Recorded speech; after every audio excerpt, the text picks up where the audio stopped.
Why, hello, my love. Welcome to Convos for A Bubbly Life. I'm your host, Tiara, aka T, and I love to live a life that is bubbly, meaning an extraordinary life by your own design. On this podcast, we explore the journey of creating the life of our desires. Now let's get to it. So this weekend, I completed the Queen Charlotte series on Netflix, the Bridgerton spinoff, if you will. And it leaves me feeling quite poetic, I have to say. Beautiful love story, the juxtaposition between the Bridgerton timeline and the timeline of the beginning of Queen Charlotte's reign and romance. Very beautifully done. I love all of Shondaland's creations, at least all of the ones I've seen. I believe that Shonda Rhimes does beautiful, beautiful, wonderful work. And that is not what I'm here to talk about. But I am here to talk about this mindset that or moment that happened. I'm watching the last episode. I'm in it. There's like a very climactic scene happening. A lot of emotion and energy is happening. And it's like I'm emotional or whatever, and all of a sudden a crack, pop happens. And I kind of actually it takes a second for me to recognize that it's happening in my home and not on the TV screen. But it was kind of funny because I'm like, wait, what? And then I recognize it's not on the TV screen. So I just assume that, my roommate has knocked over a glass of wine, and it happens from time to time. I once was told when I was doing my in-home wine tastings that if one of our stemware breaks, there's a sign that good luck's coming. And I'm like, all right, cool. And so it makes me less mad. Even if a piece of crystal is gone, it is a little bit annoying and have to clean it up or whatever. So in that moment, I was just I chose to I'm just going to continue watching my show and I'm going to ignore it. He has to clean it up. It is his mess to make, whatever. I'm just going to let it go. And then he's like, wait, what was that? And I mean, this happened rather quickly in succession, but it's just my mind was just all right, he did his thing. I'm not going to be mad about it. We're making choices. We're making choices to continue to enjoy the evening, only to find out it was not a glass of wine that fell over and glass broken, which thankful for that. And then when he makes it seem okay, he didn't do anything, he's playing his video game, I'm doing, watching my show. And then it's oh, wait, something else broke just randomly within the house, or apartment, better yet, but in our home. And I'm like, oh man, first my brain goes I hope it wasn't something that I really liked that broke. Please not let it be. But where it came from, it was the left side of me. So I'm all right, maybe something on my altar. I have candles going, maybe something near a candle cracked. And so I'm about to get up and then and take a look at the altar, and my roommate turns and he's like, oh, your light broke. And I'm like, no, not my ring light. No, anything but my ring light. But he was like, no, on your desk. And I had a light on my desk. And he was like, was this light on the whole time? And I was like, yeah. When I turned out all the lights to watch my show, I turned this light on for you so that you weren't sitting in the complete darkness while you're playing your game. And he was like, oh, I didn't even notice. And, it kind of hit me. And like I said, watching Bridgerton and Queen Charlotte has put me in a very poetic state of mind. And so in that moment, it hit me. And I was like, we can shine so brightly and shine a light onto people, and they don't even notice. We can turn up the heat. We can shine so bright. And it takes us practically cracking and shattering for some people to notice, to pay attention, to recognize our light. And I've become more and more aware of the places and spaces that I spend my time and I put my energy, because I don't like being in that situation, right? Being in a room where I feel like I am working so hard to be seen, to be heard, to be loved, and crickets. It's like not even noticing. And I've come to the realization that I do enough. I am enough. So if I'm in a space that can't recognize my light, I'm in the wrong space. I am in the wrong space. And this is an invitation to say, we do enough.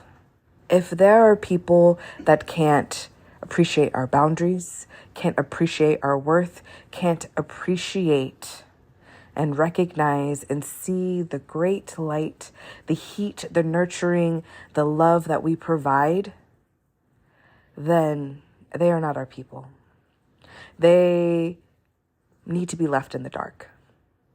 Maybe they'll recognize, and I'm not saying, change our behavior in order to scorn or out of a spiteful emotion to flip the switch, if you will.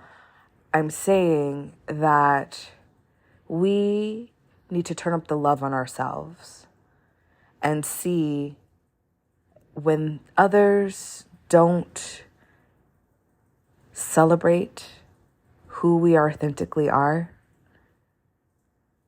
they don't deserve our light. They can be lit up by someone else. They can be sat in the darkness. Oftentimes, I am finding that the people who don't recognize the light that we shine are just on a different frequency. There's nothing right or wrong about it. It is, they are not where we are. Maybe our light is too bright and they can't handle it, so they have to run away. Maybe we don't shine bright enough for them. And not as we have to fix ourselves or do something for ourselves to shine brighter. We're just different kinds of bulbs. Like, they need a 70 watt, we're at 60 watt, and there's nothing wrong with that. Maybe 10 years down the line, we will naturally get to the 70 watt level, and then we can match, right? But there's a frequency, like if you think about a radio station, I don't know, they seem kind of antiquated these days. I don't remember the last time. I don't listen to the radio in my own car. But when I am riding with someone else, they often have the radio, they go between radio and auxiliary cord or whatever. And so, but when we're on the radio, those still work. They're still out there. You have to match your station to the correct frequency to pick it up. And if you're out of range, then you don't hear anything. And that is how I think we are with people, with our desires. Our frequencies have to match up. When we talk about manifestation, I truly do believe that anything that we desire it for a reason. We desire it for a reason, for us to learn, for us to grow, for us to experience. And sometimes we don't get the desire that we want because maybe by the time we go through the experience that is needed to kind of align with that desire, we realize that the desire isn't exactly like what we were looking for. We were looking for an emotion that we thought would align with that desire, but we find the emotion, the fulfillment, the whatever in something else, in understanding ourselves and our growth and our pathway.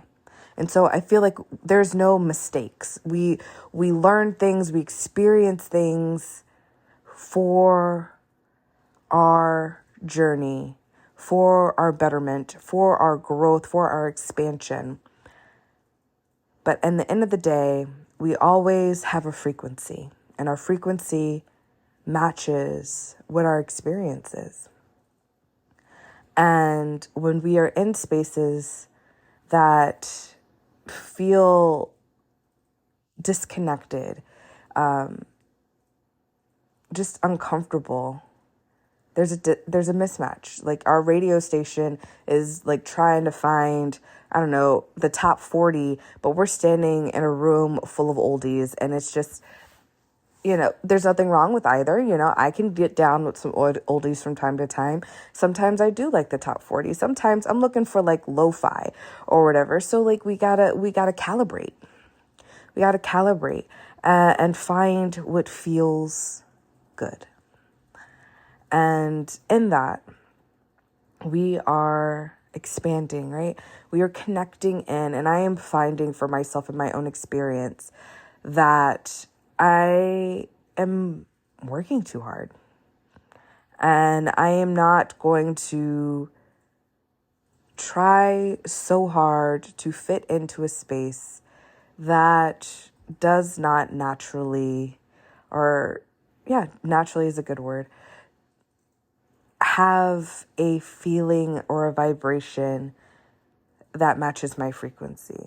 Meaning, if I go out and I'm looking to have a good time, if I walk into a place and I just feel uncomfortable, there's no need for me to force myself to feel comfortable.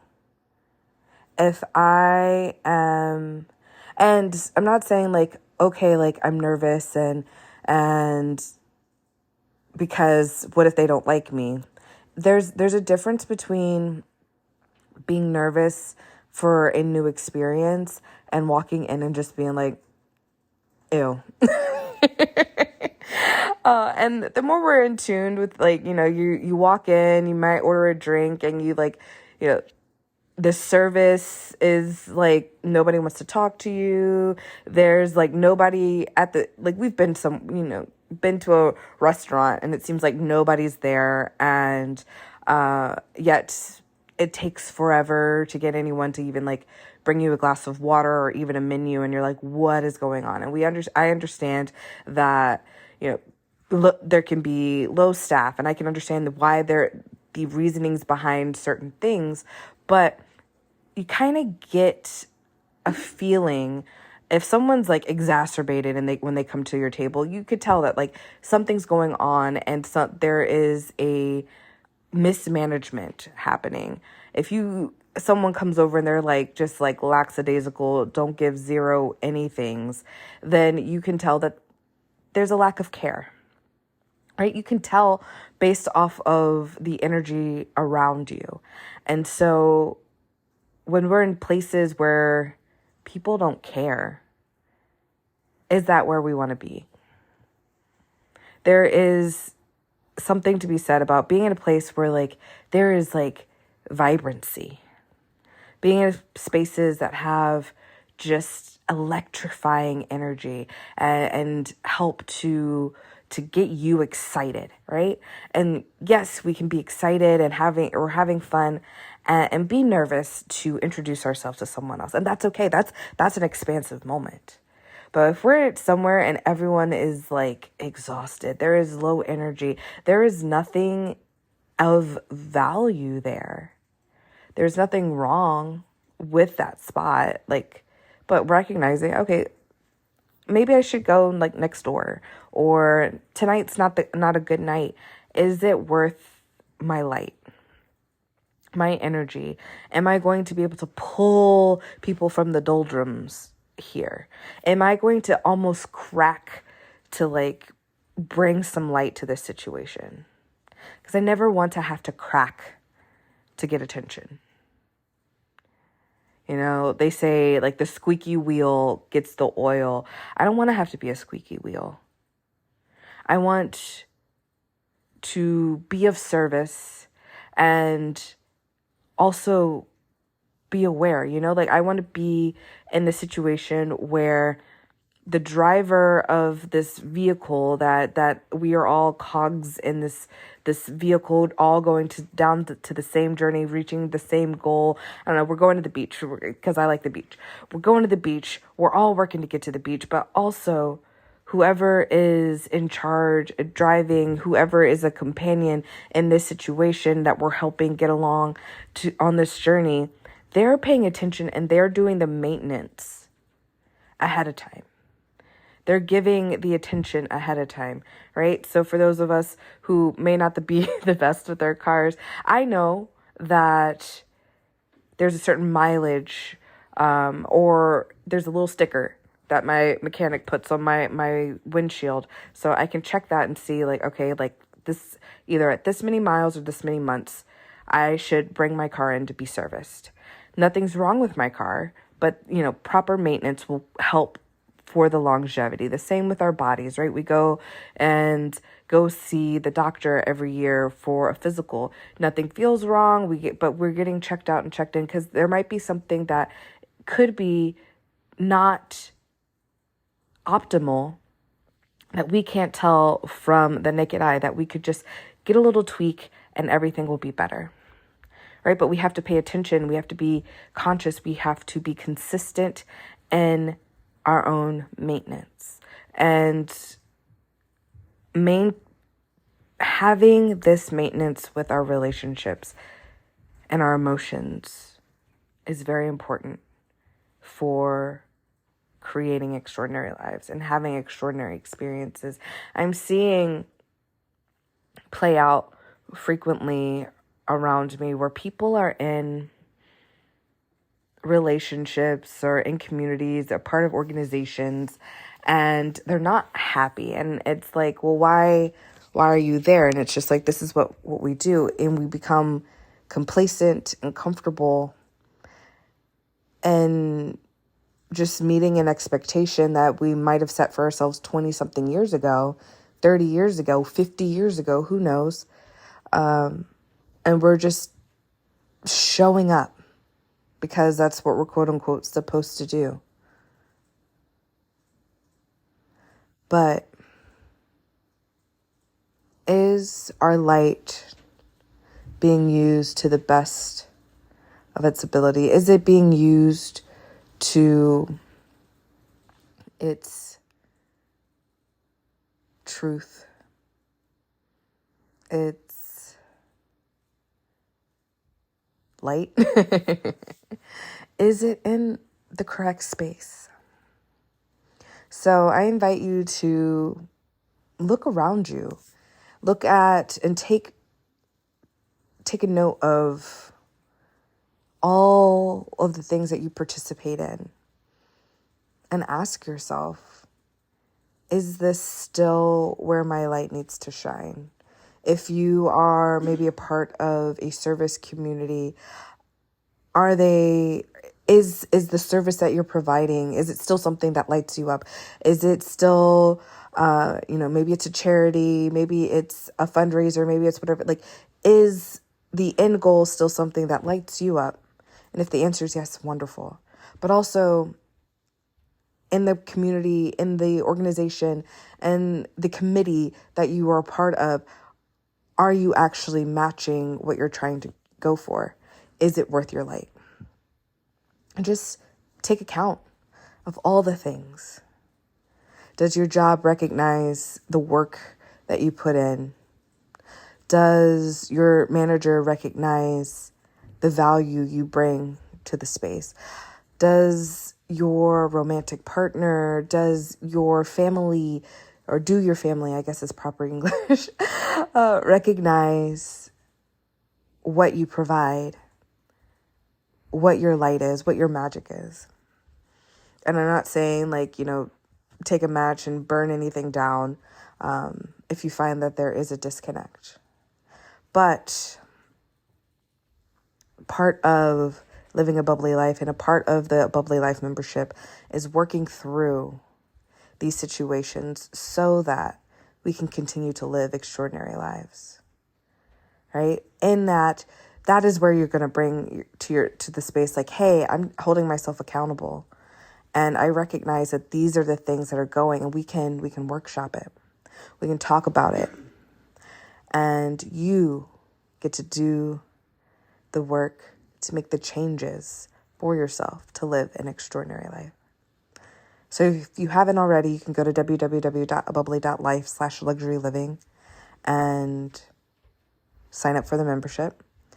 Between now and September, whenever you sign up, whatever month you sign up, you'll get a 30-minute one-on-one session with me each month leading up to September. So right now, as of this moment recording, we've got June, July, and August leading up to it.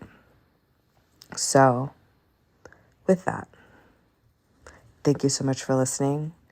Remember to share, like, subscribe, all that good stuff. And I will catch you on the next one. Ta-ta for now.